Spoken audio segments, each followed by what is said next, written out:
नमस्कार साथियों, स्वागत है आपके अपने YouTube चैनल एजुकेशनल ज्ञान केंद्र पे। आज के हम लोग इस वीडियो में कक्षा 12वीं जीव विज्ञान के चतुर्थ पाठ जनन स्वास्थ्य का अध्ययन करेंगे।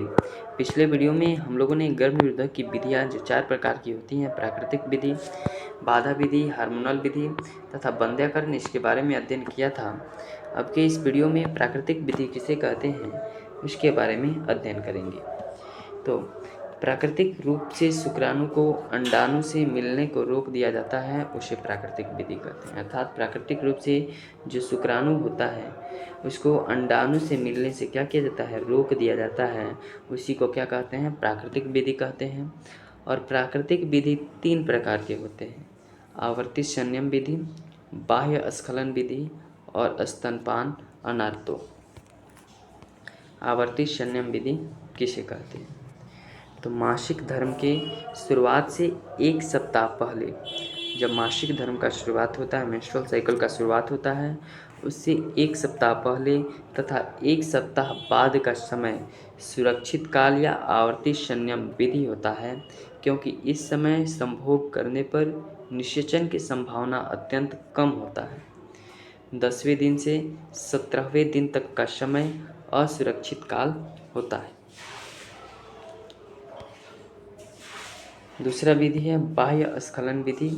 यदि संभोग के समय पुरुष अपने शिशन को वीर्य स्खलन से ठीक पहले योनि से बाहर निकाल देता है तो वीर्य योनि में नहीं पहुंच पाता है, जिससे निषेचन नहीं होता, और यह विधि संतान नियंत्रण का सबसे पुराना विधि है। स्तनपान अनार्तो। यह विधि इस तथ्य पर आधारित है कि प्रमुख प्रसव के बाद 4 से 6 माह तक जब तक माँ शिशु को स्तनपान करवाती है तब तक अंडोत्सर्ग की क्रिया रुका रहता है। इसी समय मैथुन के कारण निषेचन की संभावना न के बराबर होती है। अब है बाधा रोधक विधि। तो इसमें शुक्राणु को अंडाणु के संपर्क से आने ही नहीं दिया जाता है, और यह जो विधि होती है स्त्री एवं पुरुष दोनों के लिए क्या होती है, उपलब्ध होती है। और इसके अंतर्गत निम्नलिखित विधियाँ आती हैं, जैसे कि रासायनिक विधि, यांत्रिक विधि और अंतःगर्भाशय युक्तियाँ। रासायनिक विधि किसे कहते हैं? तो इस विधि में मैथुन क्रिया से पहले स्त्री के योनि में क्रीम, जेल या फोम इत्यादि लगा दिया जाता है।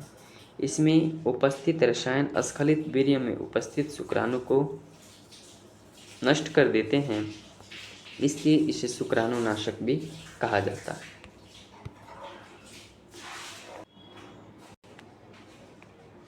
दूसरी विधि है यांत्रिक विधि। तो इस विधि में शुक्राणु को अंडाणु के पास जाने से कोई यंत्र द्वारा रोका जाता है, जैसे कि डायफ्राम, योनिधानी, कंडोम यानी कि निरोध। फिर है अंतःगर्भाशय युक्ति।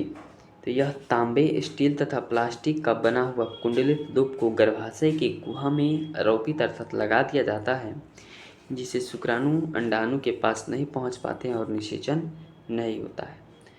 अंतःगर्भाशय युक्तियाँ भी 3 प्रकार की होती हैं। एक औषधि रहित अंतःगर्भाशय युक्तियाँ, दूसरा कॉपर मोचित अंतःगर्भाशय युक्तियाँ, तीसरा हार्मोन मोचित अंतःगर्भाशय युक्तियाँ। औषधि रहित आयोडीज किसे कहते हैं या अंतःगर्भाशय युक्तियाँ? तो यह आयोडीज प्लास्टिक का बना हुआ होता है, जिसमें किसी भी औषधि या रसायन का प्रयोग नहीं किया जाता है।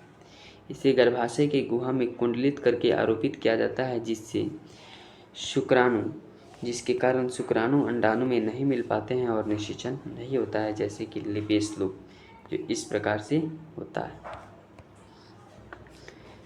दूसरा कॉपर मोचित आयोडीज। तो यह आयोडीज तांबा या कॉपर का बना होता है, जिससे कॉपर आयन निकलते हैं, और कॉपर आयन शुक्राणु को गतिशीलता को कम कर देता है तथा शुक्राणु को नष्ट अर्थात भक्षण कर देता है, जिसके कारण शुक्राणु नहीं कर पाते, जिसके कारण जो शुक्राणु है यो गर्भधारण में गर्भ में नहीं पहुंच पाते, जिसके कारण निषेचन नहीं होता है, जैसे कि कॉपर टी, कॉपर 7 और मल्टीलोड 375।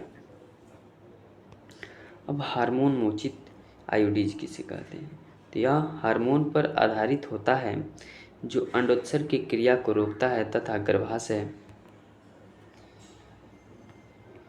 के यांत्रिक भित्ति को अंतरारोपण अर्थात इम्प्लांटेशन के लिए अनुपयुक्त बना देता है, जिसके कारण निषेचन या सगर्भता की क्रिया नहीं होती है, जैसे LNG-20 और प्रोजेस्टेरोन। उसके बाद हार्मोनल गर्भ निरोधक विधियाँ किसे कहते हैं?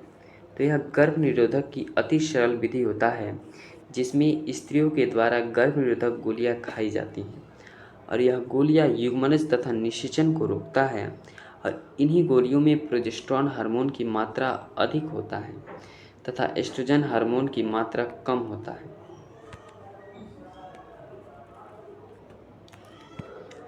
ये हार्मोन के कारण पीयूष ग्रंथि में LH और FSH का स्रावन बहुत घट जाता है, जिसके कारण अंडाशय निष्क्रिय हो जाता है, जैसे कि माला डी और सहेली। माला डी गर्भ निरोधक गोलियां हैं जो आर्तव चक्र के पहले दिन से लेकर के 21वें दिन तक प्रतिदिन सुबह खाया जाता है।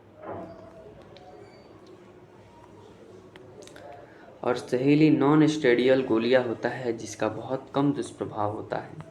यह गोलियां भारतीय वैज्ञानिकों के द्वारा CDRA अर्थात central drug research institute Lucknow में बनाया गया था। बंध्याकरण किसे कहते हैं यह अगले वीडियो में चर्चा करेंगे। अभी के लिए बस इतना ही। मिलते हैं अगले वीडियो में। धन्यवाद।